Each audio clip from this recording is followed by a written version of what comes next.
Good afternoon. Welcome to Jim Munley's World of Weather. Clicked on to long-range weather forecast discussion for December 15th to 29th.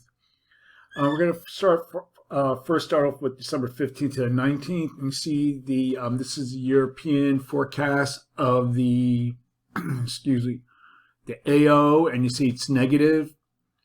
The EPO is can't read.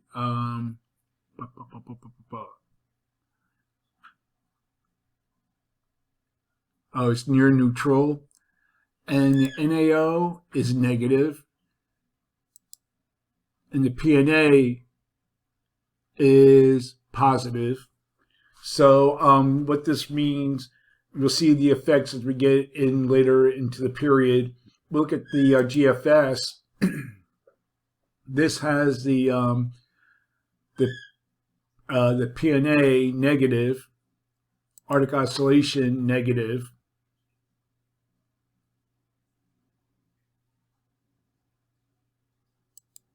the EPO is negative too. So what I'm trying to get here is we're going to start out here with the period. We have positive height anomalies with the negative AO. And negative NAO. We have positive height anomalies from the Northeast Pacific to Greenland. You can see it here. And what we have is negative height anomalies across much of the nation. This is for the 15th to 19th. Okay, so we have positive height anomalies here. Almost a zonal flow with negative height anomalies. And the models are in good agreement with this. And during this period, we're going to have a storm system moving out. Here we have this storm system here, and there'll be ample moisture with the system that it will stream northward and feel moderate to heavy rain for the eastern states Thursday and Friday. So we are at Thursday and Friday, and this is the GFS, and there could be some heavy snow here, wintry precipitation all across this area, maybe even to the I-95 corridor. It looks like mostly northern New Jersey is in this, according to the GFS. And we'll take a look at the other models. The European deterministics, where the 540 line is more to the north. So this has its rain as systems close to the coast, where the GFS is further offshore. See the difference in the low? So there'll be a lot of precipitation crawls in here. So this would be possible nor'easter that'll be developing along the middle Atlantic coast and spread wintry precipitation. So this will result in above normal precipitation for the east central states. And much of the nation should experience below normal temperatures, with anomalies that could exceed 20 degrees below normal in some locations. I think it's mostly across the northern Rockies, northern plains, upper Mississippi Valley. All right. So there's a lot of action going on. We'll see how that traverses. It's still days out. It could still change. It depends on the development of the low and location, all that usual stuff. Okay, we're going to look at the period now for December 20th to 24th. And you can still see we have our positive height anomalies here. Broad cyclonic flow with below normal heights cover much of the nation. So the models are in good agreement with this. You can see right here. So for this forecast period,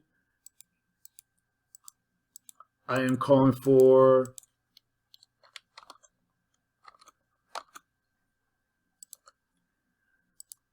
below normal temperatures for much of the country, and anomalies could be as high as 20 degrees or more, mainly across this area here. And for precipitation, calling for above normal precipitation here. And for this region, probability of occurrence near 40%, below normal precipitation forecast here. Probability of occurrence is near 35%. Now we're going to be approaching Christmas. This is for the 25th to the 29th.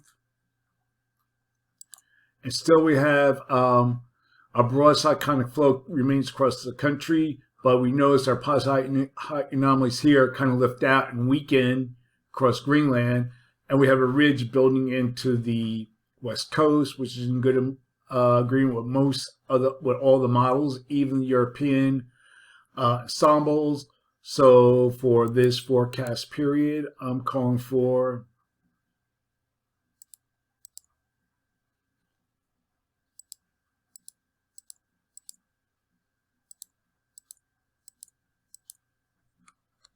okay, you gotta try it the old way. Calling for below normal precipitation here, and again, anomalies could be 20 degrees or more below normal, especially across this area here. Near normal elsewhere, and for precipitation, calling for above normal precipitation here. And for this region, probability of occurrence near 40%. And then we have below normal precipitation here, and the probability of occurrence is 35 to 40%. That's the long range weather forecast discussion for December 15th to 29th. Thanks for coming to Jim Munley's World of Weather, and have a good day.